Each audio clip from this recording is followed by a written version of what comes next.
So Jesse had mentioned that I'm a new dean here at the School of Education and Professional Studies at Central. And just a real quick side story. First day on the job, July 1, first person I meet, the first request I get as a dean is to actually speak tonight. So thank you to Dr. Turner and to Dr. Fauché. It's been a good, that was an auspicious start, and I'm happy to speak with you all this evening. And I'm going to sort of, I think, likely pick up on some of the themes that the notorious PhD sort of talked about right before me. In particular, some ideas around the teaching gap, some ideas around the achievement gap, and hopefully some ideas about moving forward as we prepare educators to address some of the significant challenges that are out there for our children in this country. So that's really the sort of general feel where I want to go tonight. But I do want to start off with the idea of considering the question of what teachers do. So there's lots of sorts of misunderstandings as well as understandings about what teachers do. And as you can imagine, as a dean of a school of education, I am most certainly interested and preoccupied with answering this question or investigating the question about what teachers do. But I want to bring that down a little bit more in terms of thinking about, I hope actually, most everyone here tonight has been impacted by a teacher at some time in their life in a positive way, changed your life, opened up doors of learning, really transformative sorts of people in your lives that you've interacted with as teachers. And I share a little anecdote in terms of my own experience because I think it'll tie into the larger themes that we'll be moving towards. So for me, that educator was in first grade. Her name was Mrs. Mahowski. And I had entered public school probably a year too early. I was really struggling to read. I was getting further and further behind my classmates. And enter Mrs. Mahowski, that reading specialist, actually before they were actually called reading specialists, but she was a reading specialist. And her job was to come in and look specifically at how I was reading and exercise that specific sorts of expertise, that specific sort of diagnostic flair, and then really have the expertise and experience to sort of right the ship for me. And she did just that. And she did it in a way where she was caring, where I felt as if I was her only student. And that sort of educator, for me, is the educator that all children in this country deserve. And really, again, my hope is that you've had that sort of experience because it is really an issue of a civil right for me in terms of that sort of expectation for our children. But to sort of unpack this a little bit further, I hope, there we go. There are a variety of different pathways before we sort of understand how people can become that kind of educator. I want to talk a little bit through in terms of how the multiple pathways people are becoming professional educators in our country.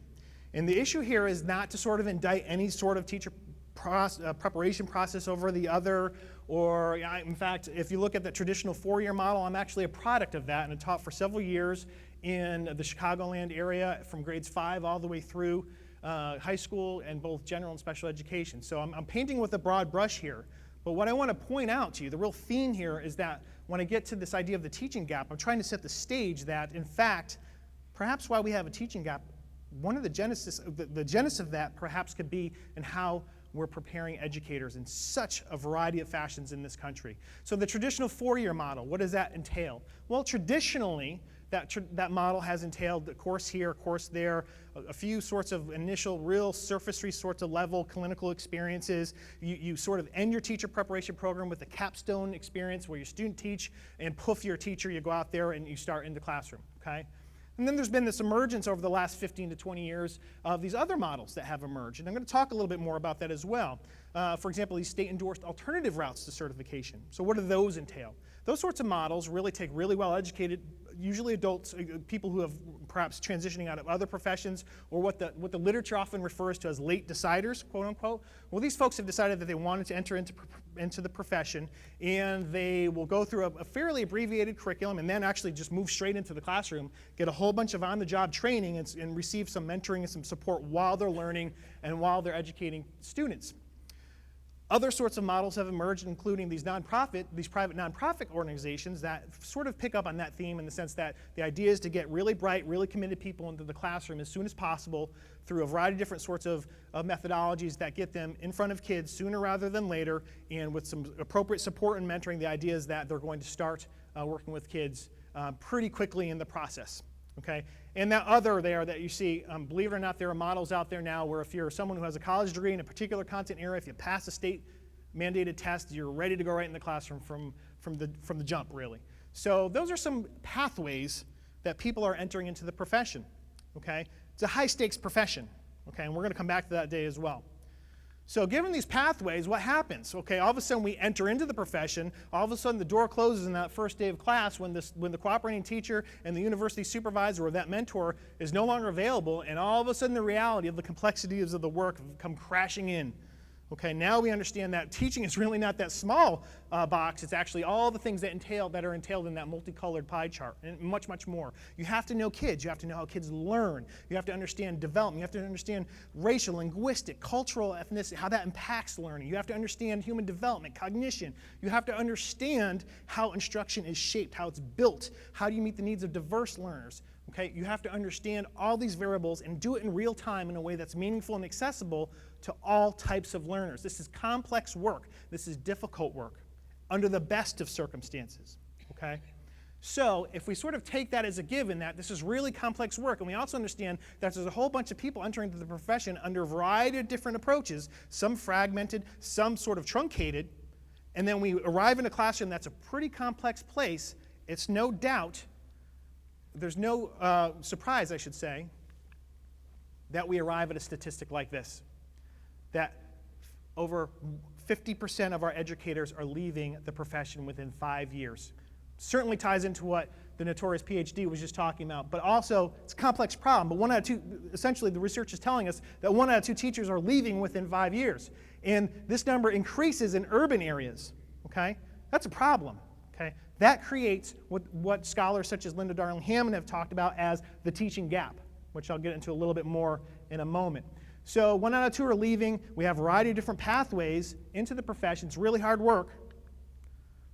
And it's this teaching gap that we sort of see here because we have this kind of revolving door phenomenon where 1 out of 2 people are leaving, and it's particularly exacerbated in urban areas. Lo and behold, this teaching gap is contributing significantly to the idea of the achievement gap. Okay? Take a look at this. Take a look at this cycle here. And if you follow it sort of in clock, going from the 12 o'clock position to 1 all the way back around, this is the cycle that is contributing mightily to the achievement gap, opportunity gap in this country. We have our least experienced educators working with our most vulnerable children, getting burned out, and around we go. These school districts are pouring enormous amounts of resources into helping these junior educators, and 1 out of 2 leaves, right? So the research tells us, and in fact, these districts then are sort of get this vicious cycle whereby they're putting resources into this revolving door, and lo and behold, this achievement gap is not really being addressed in a way that really has any sort of tangible, sort of long-term positive, sort of up and to the right sort of outcomes for our kids. Hugely problematic, this teacher gap as related to the achievement gap. So let's take a little bit of a closer look right here in our own backyard in Connecticut in terms of the opportunity. It's often referred to as the opportunity gap, the achievement gap here in Connecticut. And if you didn't know this, I'm afraid I don't have very good news for you in terms of what the opportunity gap here is in Connecticut. The news is not good. In fact, we actually lead the country in the largest opportunity gap with regard to student achievement, and based largely, like it talks about there, with regard to low socioeconomics, with regard to opportunity. So it's often referred to, like I said, the achievement gap is related to the opportunity gap, but nonetheless, we're not doing particularly well here in Connecticut. So take a look at some more specific data. These are the 2011 data from the National Report Card, and you can see that the news is not good. So this revolving door, multiple pathways, and lo and behold, how could it be surprising then that our children, particularly our most vulnerable children, are not doing so well? It is a vicious cycle, clearly, that has a root in how we're preparing education, or how we're preparing teachers, in my opinion. And take a look at that second bullet here. 60% of low-income Connecticut 12th graders, the graduation rate there. Problematic. So, why does teacher preparation quality matter?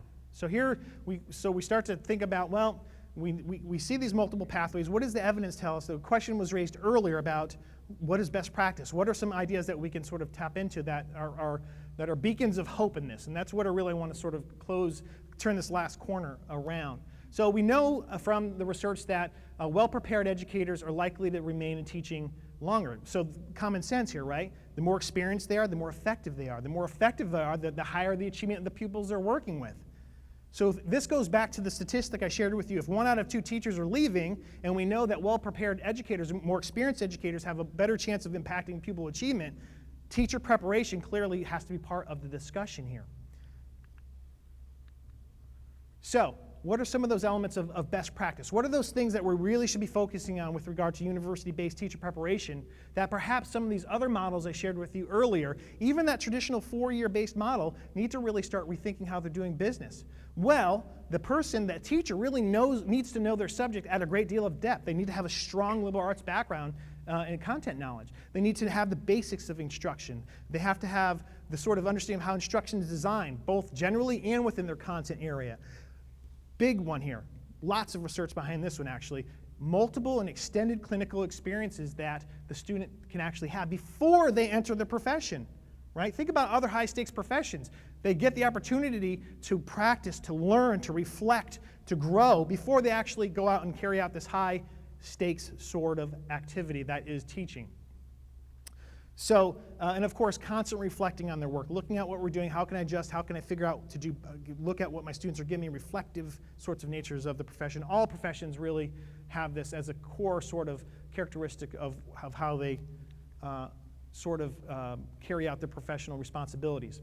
So what is the evidence? So a model like that, the model I just shared with you, okay, that really is sort of fundamentally different than some of the models that are out there that I shared with you. What does the evidence suggest to us? Well, the evidence suggests to us that, in fact, there are programs that are aligned, like I just shared with you, have demonstrated, in fact, statistically significant higher amounts of retention in terms of at the 5-year mark. So if we're looking at 5 years, the time when 1 out of 2 are leaving, and we have a model that actually can show that we're actually keeping more teachers at the 5-year mark, well, that's probably worth investigating because we know that more experienced educators are likely more able to impact pupil achievement, okay? With regard to pupil achievement, there's some emerging evidence that suggests models like I just shared with you can actually impact pupil achievement. That's sort of the gold standard here, folks, right? The idea is we want our kids achieving. That's the whole purpose. That's one of the purposes of public education. I want to be careful. That's one of the purposes of public education. And in fact, models like this have been studied whereby they've looked at graduates of that type of program and compared them to everyone else with regard to pupil achievement on a high-stakes measure like an 8th grade sort of test. And in fact, educators prepared through this model actually demonstrated significantly different or higher achievement than everyone else they compare them to. Perfect research? Absolutely not. I'm not sure there's any such thing, actually. Nonetheless, is it encouraging? Does it suggest to us that, in fact, it takes more time to prepare really highly effective educators and that there are no shortcuts if we want to do this to the level that our children deserve? Absolutely. So to close, let me just sort of to end where I started, and that's with the idea that this is really a civil rights issue. And in fact, the president had sort of captured this when he talked about education equality as the civil rights issue of our time. And certainly that is echoed in hopefully what I've shared with you this evening. Our kids deserve those types of educators that you might have called up in your own discussion, that Mrs. Mahowski model I sort of shared with you. It's important. It's a civil rights issue, and really I would extend that issue sort of one more step. If you really think about it, truly, teacher education is directly linked to the health of our public schools. The health of our public schools is ultimately linked to the health of our democracy. So with that, I thank you for listening.